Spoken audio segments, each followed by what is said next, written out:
So those that are supporting the mining, they support it privately. You know, they hold the meetings in the community. They buy a lot of meat and they provide people with beer. So one way or another, as is the story of old, the money that is behind this whole thing is breaking up community. It is. There's distrust. And you? What do you want? Oh, I'm very against the mining because it will come and destroy our land. The number of tourists will decrease because what they come here for the beauty of this land and in the wilderness. What are the issues that we're looking at? We're looking at mining, we're looking at a road, we're looking at ecotourism. Let's look at the pros and cons of all of them. Let's give you the information that you as a community need so that you can make an informed decision. It seems the debate is happening up here and the people on the ground are actually being alienated, marginalized, and aren't really part of this decision-making process. That's a problem. Up.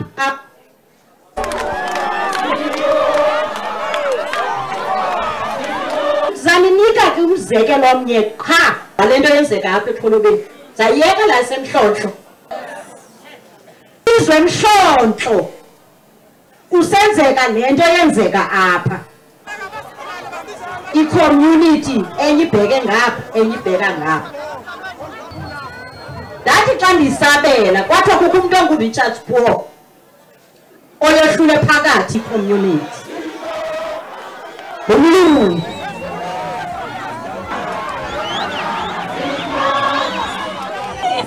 What are they paying for that resource? Well, the price of an application fee, R1,000.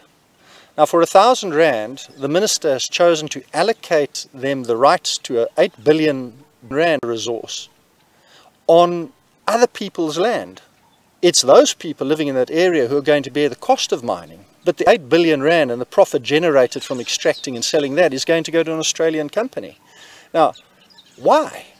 We are number 2 with titanium reserves in the whole world.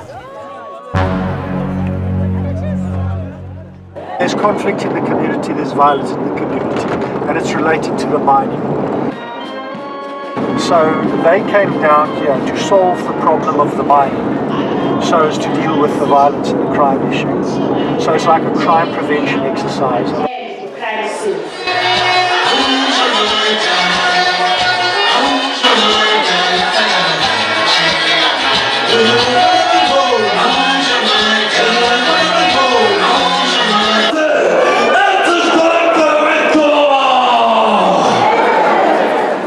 The message came out loud and strong. Overwhelming majority of the people in that community are strongly opposed to mining. My name is Richard Spoor. I'm a lawyer. This is not a conflict between people who are in favor of development and people who are against it. This is a conflict between those people who will be displaced by the mining. There are over 60 families who will be physically removed, and there are several hundred more whose grazing rights and whose rights to use the resources from the sea will be damaged. It's a conflict between those people and a mining company who puts profits before people.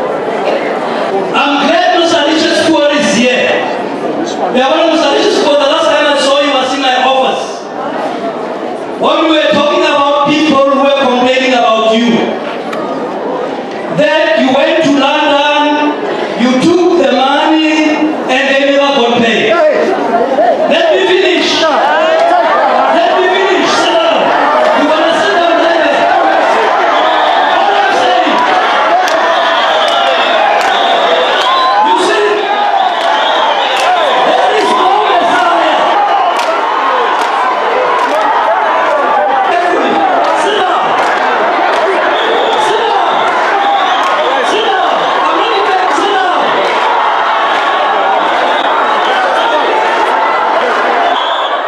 We are going to come back here.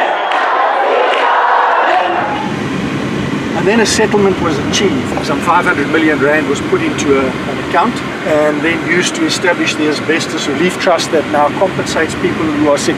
But there was a group of people who organized in the Northern Cape who say but we never got any money. Now they didn't get any money because they aren't sick. The money is for the people who get sick. Their complaint, therefore, is that they've been cheated. They want their money. Amongst that allegations, the Youth League got involved, Floyd Chivambu and Julius Malema got involved long before they formed EFF. And then they accused me of stealing 500 million rand. You know, just bullshit. You know, The next thing was the trust is stealing the money. But of course, the allegation is Richard Spoor has stolen 400 million. So now he wants to come back here and say, oh, the community is very unhappy with Richard, he stole 400 million.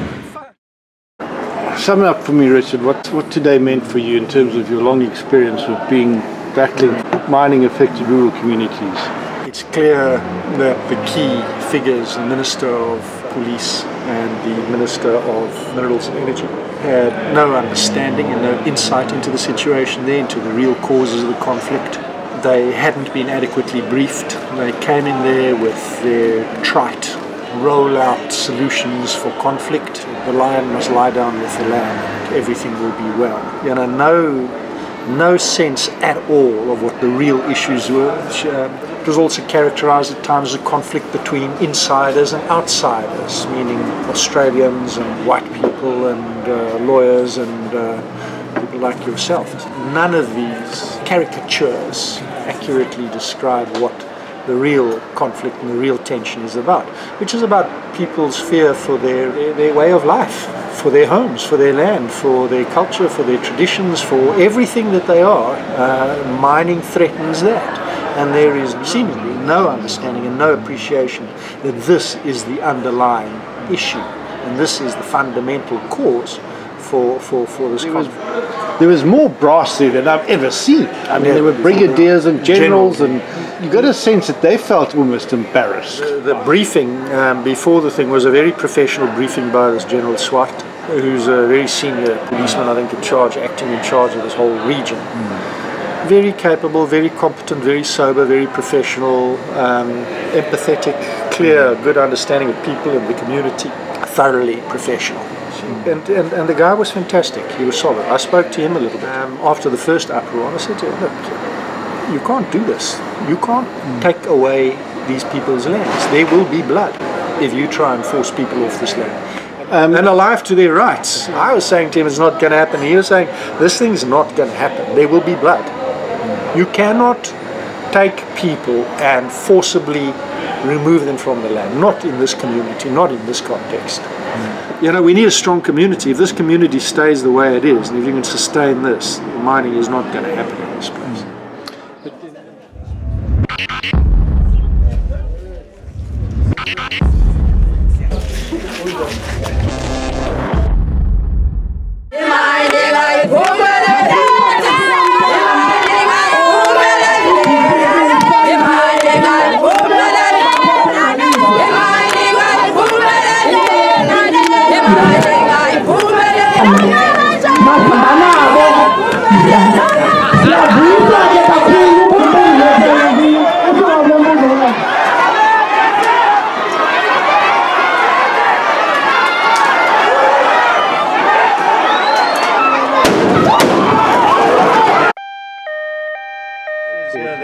General Swart told me I must keep quiet and not to go to the podium. My view is there is no merit in the complaint.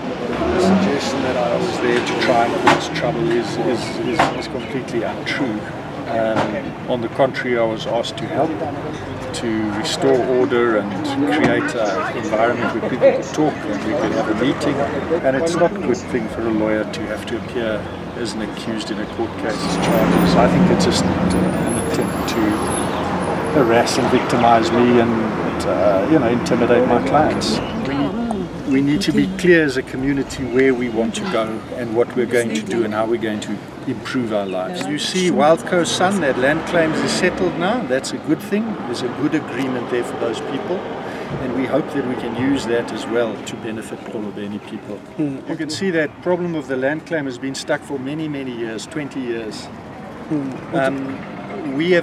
Our law firm has been working on that thing now for 1 year, 18 months, and we've managed to finish that thing and get it straight. It's going to help us because we want to see a lot of investment there into that project, and that investment is going to come into your side as well. So we're not just resisting and fighting, we are trying to go forward. And look now is a chance to look what is happening with this road. Watch now over the next months what is going to happen for the people who must move, what is going to happen to the people who are fighting about jobs. There's a lot of trouble that is coming this place. This is a good chance to learn and to see what this kind of development is going to mean for your community. Well, somewhat ironically, just as I was putting the finishing touches to this film, word came through that from the Wild Coast that the bridge crossing site of the Mtentu mega bridge was facing protest action from local residents from the Jama community because they were feeling they were carrying the burdens but not getting the benefits. Managed to get a hold of Umgungundlovu to find out exactly what's happening. So Sia, what is happening down there at the site at the moment? Today was a big strike in Jama area, inside Amadiba administrative area, where Sandral making the access road to the Mtentu bridge for the N2 toll road. So the people, they were burning tires, they were burning big fires. So the strike today, they started at 6 a.m. till 2:30. Sandral boasts about good community relations. They formed a project liaison committee, I understand. It sounds like it isn't working. What's wrong? The people, they demand to step down. They don't want that committee anymore. It's because people are buying the job from them. The people, they pay the committee to get the job. So if you don't have money, so you won't get job. So the local people, they're not getting the job. They're really crying because the main job is getting by the outside people. So the local people, they're only getting the jobs like digging the hole for fencing, also removing the trees, also like fixing the road, waving the flags. So the people, they're really unhappy with that.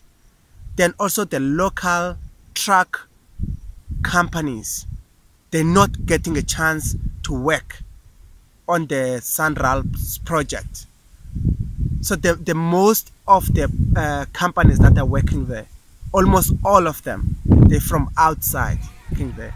Also, they demand their opportunities to work there because Sandral promised them that they're going to get opportunities from the beginning. So now they don't see anything what Sandral promised them. Then also they actually demand securities to go away from the site because the kids are very, very scared when they see the big guns on the gate of the site. So now the local people in Jama, they said, please, the securities with big guns, they must go away. They also demand the CEO of Sandral, then the manager of Greenacre. Then those people, they didn't show up today. What about the claimant king of Yamampondo, Zanazuku Sitkal? Is he doing anything? Then also they were actually they want to speak to him. Only mayor was showing up from Bata. The rest of the people that they were supposed to be present on the meeting, they were not there. The people, they still very, very unhappy, and the strike is still continuing. So mayor couldn't resolve the problem. The meeting had to stop until the main people plan to come and meet the people and negotiate and talk to the people, and the people to give them the demands, like what actually they want or they request to Sandral. See, they've called upon the CEO of Sandral, Xolobeni Makozoma. Do you think he's going to come? Makozoma, the CEO of Sandral, did come in 18 months ago in Umgungundlovu and got a very hot reception. He made many promises to us, but has not come back. He had a very hot Madumbe in his hands. It has got even hotter now, but he is welcome to come back again. He has nothing to fear, as so long as he listens to everyone. As the coastal resident, all we want is for him to move the road from the red dunes. If he can do that, he won't be sorry. Well, thanks so much, Sia. Let's hope the media pick up on the story and that things don't become violent. Next up, I have an interview I did with Richard Spoor last week to reflect on his court appearance and the other big breaking news, which was, of course, the Constitutional Court judgment on the rights of rural communities affected by mining, and to just reflect a little bit about this long saga and where it's come from, to give some context and insight to everything that's been happening on the Wild Coast. Thank you so much.